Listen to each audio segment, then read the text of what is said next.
सामान्य अध्ययन की विशेष यात्रा जीएस जर्नी में बहुत बहुत स्वागत करते हैं आपका। और हम आपके बीच उपस्थित हैं भारत की राज्य के साथ। भारत की राज्य में हमने जो सफ़र आपके साथ शुरू किया था वह पहुंच चुका है। अब संविधान के जो अनुसूची हैं उससे जुड़े विषय के साथ। तो सबसे पहले अगर हम देखेंगे कि संविधान में जो भारत का मूल संविधान था तो इसमें संविधान के अनुसूची कितने थे। मूल संविधान में 8 अनुसूचियां थी। बाद में चल करके उनमें संशोधन संविधान में जब किया गया तो संविधान में 4 और अनुसूचियों को जोड़ा गया। तो आज हम वही 12 जो अनुसूची है संविधान में उसके विषय क्या हैं इसको लेकर आपके बीच में है। सबसे पहले जो प्रथम अनुसूची है उसका जो विषय है तो प्रथम अनुसूची का विषय है, देखिए, राज्यों के नाम एवं उनके न्यायिक क्षेत्र। तो यह अनुच्छेद 1 से लेकर 4 के बीच में है। इसके बाद संघ एवं राज्य क्षेत्रों के नाम और उनकी सीमाएं, यानी भारत जो संघ बना इसके अंतर्गत कौन कौन आएंगे, उनकी सीमाएं क्या होंगी, इसकी चर्चा प्रथम अनुसूची में की गई। इसके बाद जब हम द्वितीय अनुसूची पर विचार करेंगे तो द्वितीय अनुसूची में देखिए, परिलब्धियां, भत्ते, विशेषाधिकार और इससे संबंधित प्रावधान। भारत के अब किनके यानी इन भत्ते, विशेषाधिकार और इससे संबंधित प्रावधान किनके तो भारत के राष्ट्रपति के हैं, राज्यों के राज्यपाल के हैं, लोकसभा के अध्यक्ष और उपाध्यक्ष के हैं, राज्यसभा के सभापति और उपसभापति का, यानी जो भी महत्वपूर्ण संवैधानिक पद है उसके संदर्भ में आपको द्वितीय अनुसूची में इसका उल्लेख किया गया है, जिसमें उनके भत्ते, विशेषाधिकार और उनसे जो संबंधित अन्य प्रावधान है इसका उल्लेख है। और इसमें इधर अनुच्छेद का जिक्र है कि इसके अंतर्गत कौन कौन से अनुच्छेद लिए गए हैं। सर्वोच्च न्यायालय के न्यायाधीश, उच्च न्यायालय के न्यायाधीश, भारत के नियंत्रक एवं महालेखा परीक्षक, कैग, जिसकी चर्चा हम लोग इस विशेष रूप से करेंगे जब हम बारी बारी से इनके बारे में पढ़ेंगे। अभी तो फिलहाल हम इस जो अनुसूची से संबंधित कौन से विषय हैं इसके साथ हैं। बारी बारी से फिर से जब इसका विशेष रूप से वर्णन किया जाएगा तो हम लोग इसके बारे में ज़्यादा जान पाएंगे। राज्य विधानसभाओं के अध्यक्ष, उसके बाद है राज्य विधान परिषद के सभापति और उपसभापति। तृतीय अनुसूची की जब बात होगी तो तृतीय अनुसूची में विभिन्न पदाधिकारियों द्वारा जो शपथ लिया जाता है, प्रतिज्ञान किया जाता है, उसके प्रारूप दिए गए। अब इनमें से सवाल उठता है कि किन अधिकारियों के शपथ और प्रतिज्ञान के प्रारूप हैं। तो फिर एक बार हम नज़र डालेंगे। संघ के जो मंत्री होते हैं, केंद्र में जब सरकार का गठन होता है चुनाव के पश्चात, तो वहाँ जो संघ के मंत्री हैं जो उनका शपथ होता है इसका उल्लेख है तृतीय अनुसूची में। फिर संसद के निर्वाचन हेतु जो अभ्यर्थी होते हैं उनकी योग्यता क्या है, पात्रता क्या है, इसकी चर्चा है, यानी कैसे आप अभ्यर्थी हो सकते हैं। संसद सदस्य के संदर्भ में जानकारी है। सर्वोच्च न्यायालय के न्यायाधीश, उनके शपथ या प्रतिज्ञान के प्रारूप दिए गए हैं। भारत के नियंत्रक एवं महालेखा परीक्षक के शपथ प्रतिज्ञान का है, यानी इसमें मूल रूप से शपथ प्रतिज्ञान है।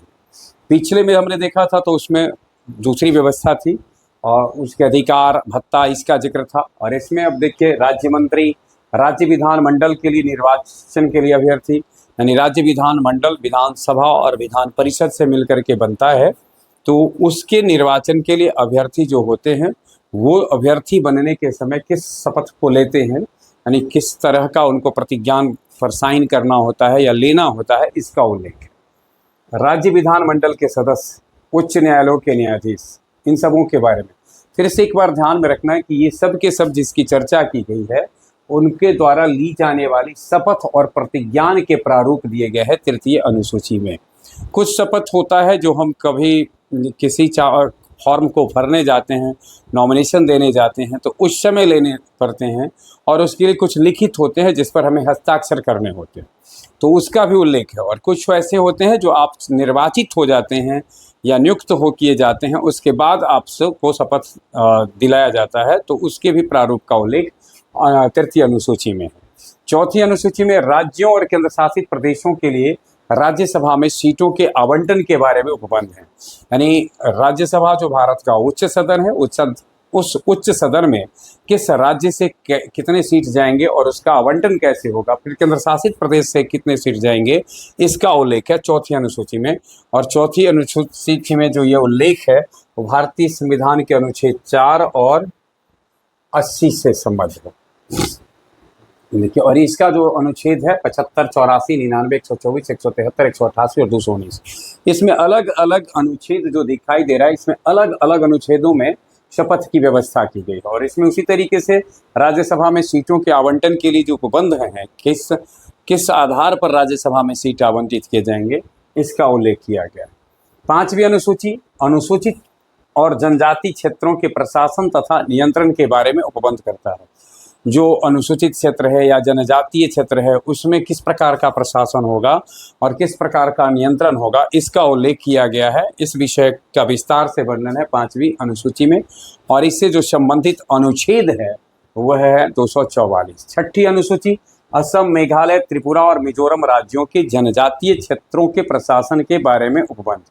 छठी अनुसूची में ध्यान में रखना है, जो भारत का पूर्वोत्तर राज्य है, असम है, मेघालय है, त्रिपुरा है, मिजोरम है, इस राज्यों में जो जनजातीय क्षेत्र है उसके प्रशासन के बारे में विशेष उपबंध किया गया है, और इसका उल्लेख 2 अनुच्छेद में है।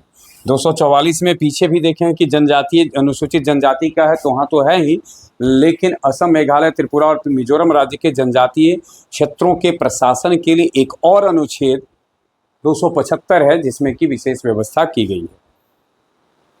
7वीं अनुसूची में जो विषय है उसमें मूल रूप से देखिए 7वीं अनुसूची के जो विषय हैं उसमें से विषयों को जो बांटा गया है कि कौन संघ सूची में आएगा, कौन राज्य सूची में आएगा और कौन समवर्ती सूची में आएगा, यानी जो सब्जेक्ट हैं वो किसके में कितने होंगे उसका उल्लेख है। तो इसमें संघ सूची मूल रूप से 97 था, अभी फिलहाल 98 है। राज्य सूची मूल रूप से 66 था, फिलहाल अभी 59 है, तथा समवर्ती सूची में मूल रूप से 47 था, फिलहाल 52 है। तो ये बदलते रहते हैं, अभी जो मूल है उसको ध्यान में रखना है। अब ये सब जो है ये परिवर्तित होते रहते हैं। तो इस प्रकार से जो भारतवर्ष में जितने सब्जेक्ट थे उसको 7वीं अनुसूची में 3 विविध लिस्ट में रखा गया। एक दिया गया संघ सूची में, राज्य सूची में और समवर्ती सूची में।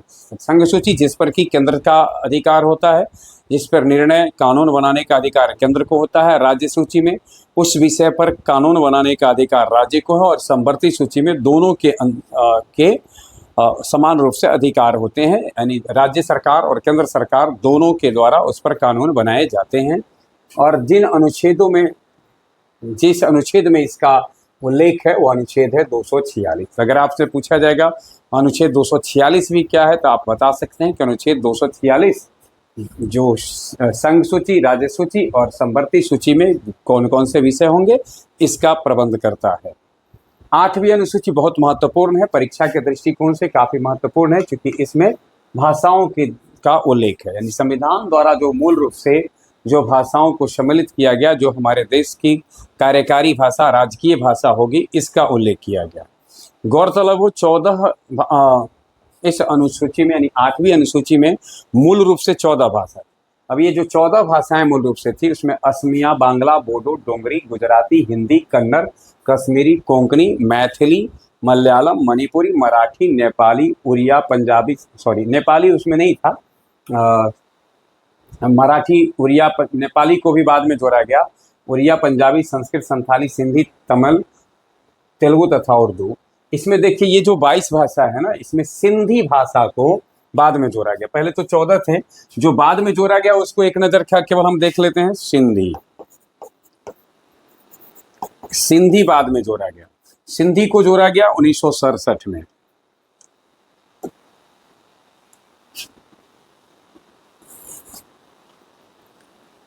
सिंधी को जोड़ा गया है 1967 में। उसके बाद देखिए ये सिंधी जोड़ा गया 1967 में 21वीं संविधान संशोधन के द्वारा।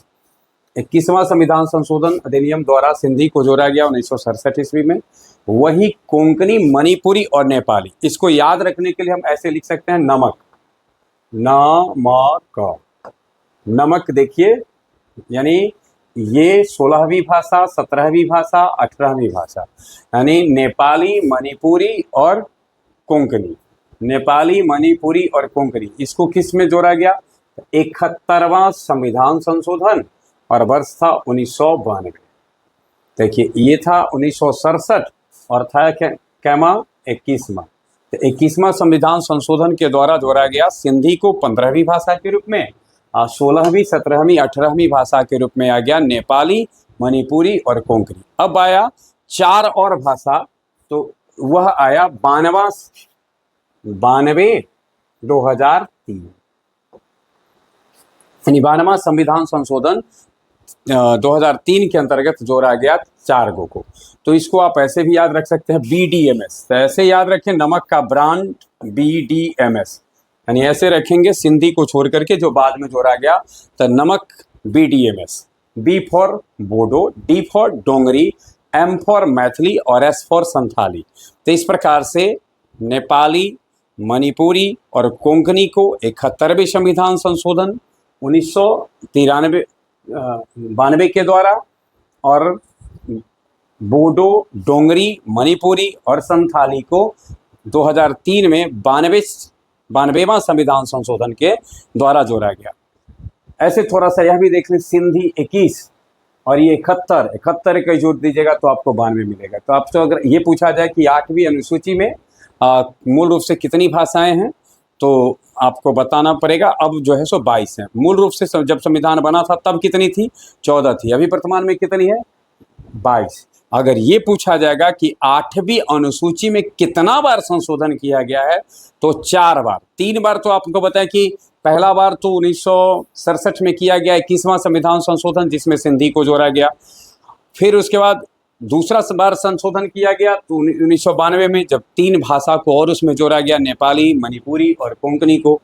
उसके बाद 92 में किया गया, 2003 में 92वां संविधान संशोधन के तहत 4 को जोड़ा गया, बोडो और डोंगरी, मणिपुरी और संथाली को, मैथिली और संथाली को। अब हमने कहा कि 4 बार संशोधन किया। चौथा संशोधन जो हुआ वह नाम जो था भाषा का उड़िया, उसे बदल करके ओरिया करने के लिए किया गया। चौथा संशोधन जो हुआ है वो किसके लिए हुआ है? 2011 में, जब इसका नाम उड़िया में को बदलकर ओरिया कर दिया गया है। चलिए, 9वीं अनुसूची, यह संविधान में मूल रूप से था नहीं, इसको बाद में जोड़ा गया। भूमि सुधार और जमींदारी प्रणालियों के उन्मूलन से संबंधित राज्य विधानमंडलों और अन्य राजमंडलों से संबंधित संसद के अधिनियम और विनियम, इस अनुसूची को प्रथम संशोधन 1951 द्वारा मूल अधिकारों के उल्लंघन के आधार पर न्यायिक समीक्षा में शामिल किया गया था। ठीक है, देखिए इसका उल्लेख अनुच्छेद 31 के ख में है। थोड़ा सा हम पीछे करें कि 8वीं अनुसूची का संबंध अनुच्छेद 344 और अनुच्छेद 351 से है।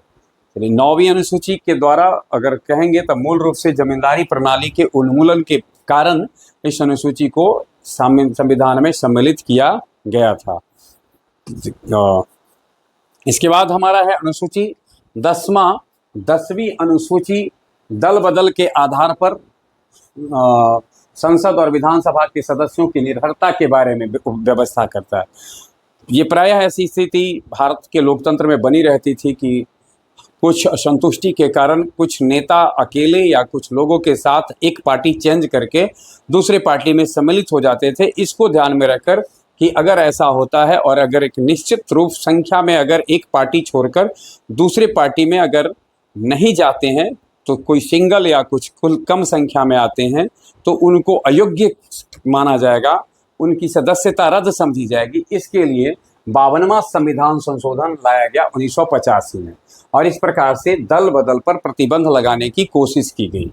यह जिस समय आया था उस समय देश के प्रधानमंत्री राजीव गांधी थे, और राजीव गांधी ने 52वां संविधान संशोधन 1985 के द्वारा दल बदल कानून पारित करके यह व्यवस्था करने की कोशिश की कि लोकतंत्र में किसी भी पार्टी से कोई एक व्यक्ति जीतकर, चुनाव से पहले आप किसी पार्टी में होते हैं और फिर चुनाव के बाद दूसरी पार्टी में जाना चाहते हैं, तो आप ऐसा नहीं कर सकते हैं। आपकी योग्यता समाप्त हो जाएगी, आपकी सदस्यता रद्द समझी जाएगी। लेकिन एक सवाल उठता है कि अगर किसी पार्टी से अगर एक ही कैंडिडेट जीते हों और वो अगर चला जाता है दूसरे में, तो इसका अर्थ समझा जाता है पार्टी ही उसका ही विलय हो गया है। तो अब कानून बना दिया गया एक परसेंटेज की, इतना अगर आप नहीं होते हैं साथ में तो आपको नहीं दल बदल कर पाएंगे। इसके लिए जो अनुच्छेद में जिसमें संशोधन किया गया, अनुच्छेद था 102 और 191। चलिए, तो इसको 10वीं अनुसूची को मूल रूप से हम लोग जानते हैं 10 से 10वीं समझना है, और दल बदल विरोधी अधिनियम था यह, और ये दोनों पर लागू होता था, केंद्र में भी यानी कि लोकसभा के लिए भी और राज्य विधानमंडल के लिए, राज्य विधानसभा के लिए। 11वीं अनुसूची, 11वीं अनुसूची यह भी बहुत महत्वपूर्ण है। यह 1992 में जोड़ा गया 73वां संविधान संशोधन द्वारा, और पंचायती राज जिसको हम कहते हैं, इतना सत्ता को विकेंद्रीकृत कर पंचायत को भी शक्ति प्रदान किया गया, या दूसरे शब्दों में हम यूं कहें कि पंचायती राज व्यवस्था को संवैधानिक रूप दिया गया भारत में अगर जिस अनुसूची के द्वारा, तो वह था 11वीं अनुसूची, और इसमें 29 विषय को शामिल करते हुए पंचायती राज व्यवस्था को संवैधानिक रूप दे दिया गया। याद क्या रखना है हमको कि यह 73वां संविधान संशोधन 1992 द्वारा जोड़ा गया था। तो ये 10वीं अनुसूची जोड़ी गई 1985 में, 11वीं अनुसूची जोड़ी गई 1992 में, 29 विषय इसमें शामिल किए गए, और 11वीं अनुसूची जिस अनुच्छेद में संशोधन करके जोड़ा गया था वो अनुच्छेद था 243, संविधान के अनुच्छेद 243 में इसको जोड़ा गया। वही देखिए 12वीं अनुसूची और 11वीं अनुसूची को आप एक ही तरह से देख सकते हैं, बस केवल यह है कि 11वीं अनुसूची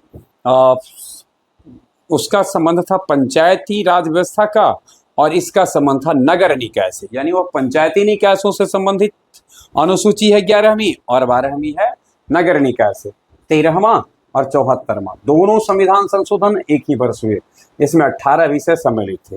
11वीं अनुसूची और 12वीं अनुसूची जब बनाया गया, यानी कहने का अभिप्राय संविधान में जब जोड़ा गया, तो उस समय देश के प्रधानमंत्री नरसिम्हा राव थे, और उस समय भारत में उदारीकरण निजीकरण का एक दौर चल रहा था, साथ साथ सत्ता को भी विकेंद्रीकृत करने का प्रयास किया गया था, और कोशिश यह किया गया था कि भारत की पंचायती राज व्यवस्था को, नगर निकाय व्यवस्था को ज़्यादा से ज़्यादा अधिकार मिल सके और ज़्यादा से ज़्यादा उसे मजबूत किया जाए। इसी कोशिश में 11वीं और 12वीं अनुसूची को जोड़ा गया। तो इस प्रकार से हमें मूल रूप से जो 9वीं 10वीं 11वीं यानी 8वीं तक तो थी ही, 9वीं पहले ही जो संशोधन हुए उसमें, 10वीं 52वां संविधान संशोधन में, 11वीं 73वां संविधान संशोधन में, और 12वीं 74वां संविधान संशोधन में। पहला 52वां 73वां 74वां ये मूल रूप से संविधान संशोधन के द्वारा इसको जोड़ा गया। ये था हमारा अनुसूची से और उससे संबंधित विषय था। अब हम उस जगह पर आए हैं जहाँ से हमें बारी बारी से संविधान के जो भिन्न भिन्न भाग हैं, और या जो भिन्न भिन्न अनुसूची है उसमें जो वर्णित विषय हैं उसको विस्तार से पढ़ना है। अगले दिन हम आपके बीच में उपस्थित होंगे, तो भारत के संविधान के प्रस्तावना के साथ होंगे। बने रहे हमारे साथ। बहुत बहुत धन्यवाद।